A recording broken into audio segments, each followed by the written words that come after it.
Hello guys, this is শানিবাল খান। আজকে আমি আমার নতুন বিল্ড নিয়ে কথা বলবো। তো আমার নতুন বিল্ড হবে ইন্টেল কোর i9 10900 সাথে B460i মাদারবোর্ড। এটা একটা ITX মাদারবোর্ড, সো আমি একটা ITX বিল্ড করব। এখন বলতে পারেন পিছে কেসিংটা কি, এইটা হইলো গিয়ে আমার Ryzen 5 3600 B450 Steel Legend Aorus 20 to 40 millimetre cooler blah blah blah, যাই হোক আর কি। এটা আমার রাইজেন সেট আপ, এটাও থাকবে সাথে। আমি আমার যে বিল্ডের জন্য এগুলা নিছি সেটা দেখাই। সেটা হচ্ছে কি, যে মেটালিক গিয়ার, জায়গা নাই টেবিলে, তাই হাত দিয়ে উঠাইতে হচ্ছে, নেভার মাইন্ড। মেটালিক গিয়ার নিও জি কেসিং, এটা ITX কেসিং, এটা বোঝা যাওয়ার জন্য পাশাপাশি রাখলাম, দেখতেই পাচ্ছেন। এখানে হইলো গিয়ে আপনার 1070 আছে একটা ফাউন্ডার্স এডিশন, ভিতরে 16GB টিম ডেল্টা র্যাম, আর এটা B150i 6 জেনের motherboard, 7 gen Pentium dual core লাগানো আছে with kraken M22 120mm liquid cooler. আমি শুনছি সবাই বলে যে ইন্টেলের নাকি 14 ন্যানোমিটার অনেক ওভার হিটিং হয়, পাওয়ার ড্র বেশি, এটা নাকি অনেক টেম্পারেচার উঠবে, রাইজেন ভালো, ইন্টেল ট্র্যাশ।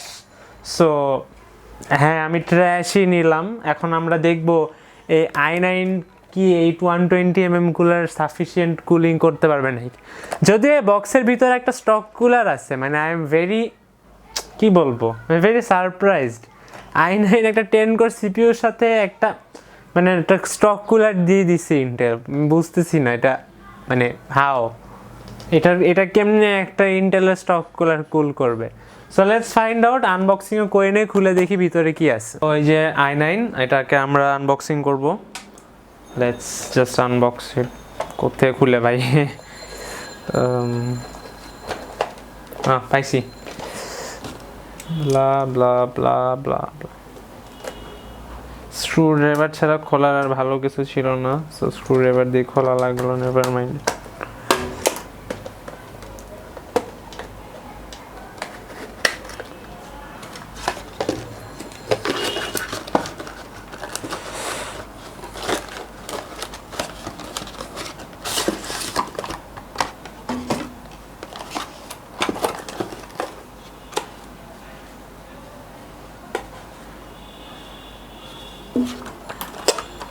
ইন্টেলের বক্স কুলার,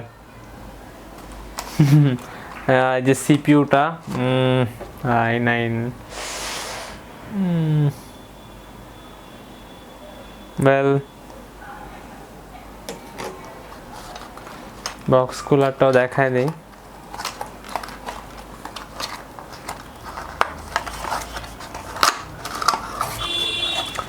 ওকে, সো ইন্টেলের স্টক কুলারটা ভালো, দেখেন copper base black heatsink, nice, দেখতে সুন্দর বানাইছে, এটা আগের চেয়ে অনেক better, nice, well done Intel. এগুলাই তো চাই, বাট এটা ফ্যানগুলোও সুন্দর, ব্লেডগুলো একটু মোটা, আরপিএমও আই গেস বেশি হবে, ব্রেডেড কেবল। সিপিইউর চামড়া ইন্টেলের স্টক কুলার দেখতেছি, দেখেন ব্রেডেড কেবল দিয়ে দিচ্ছে রাইজেনের মতো। যাই হোক, নাইস জব ইন্টেল, আমি যা এক্সপেক্ট করছি তার থেকে বেটার স্টক কুলার দিচ্ছে এটাতে। It looks dope, as you can see, সেটআপে ভালোই লাগবে। But who uses Intel stock cooler? আমি হয়তো এটা অন্য কোনো সিপিইউর সাথে ইউজ করে একদিন দেখাবো না, জাস্ট প্যাকেট করে রেখে দিই। এই হচ্ছে আমাদের মাদারবোর্ড, এটা হচ্ছে Asus Prime B460i Plus। এটার এমআরপি হচ্ছে আপনার 11,800, আমি 12,000 প্রায় আর কি, আমি 11,800 দিয়ে কিনছি। সো এটা একটা ITX বোর্ড, মানে আমি বাংলাদেশে কোনো Z490 বা এগুলো পাই নাই, যার কারণে আমার ননকে i9 নেওয়া আর সাথে এটা নেওয়া। তো here is our পিচ্চি লিটল মাদারবোর্ড, অনেক ছোট, আমার হাতের সমান, আই গেস আমার হাত ছোট। মাদারবোর্ড মানে কারো বড় হাত হইলে এটা লিটারালি একটা হাতের সমান মাদারবোর্ড, কিউট অনেক। এখানে একটা M.2 স্লট আছে, যেখানে আমি 970 ইভোটা ইউজ করতে পারবো।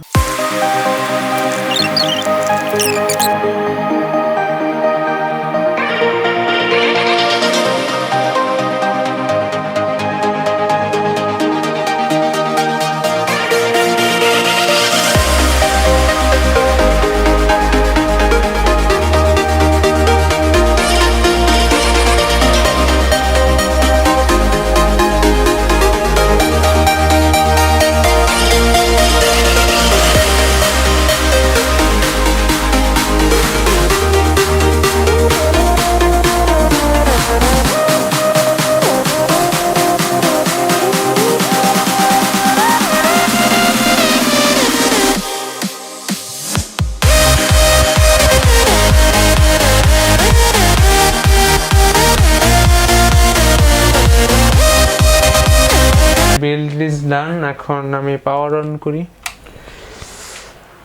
Okay nice, sensor XT logo, তার মানে ইউএসবি ইজ ওয়ার্কিং প্রপারলি।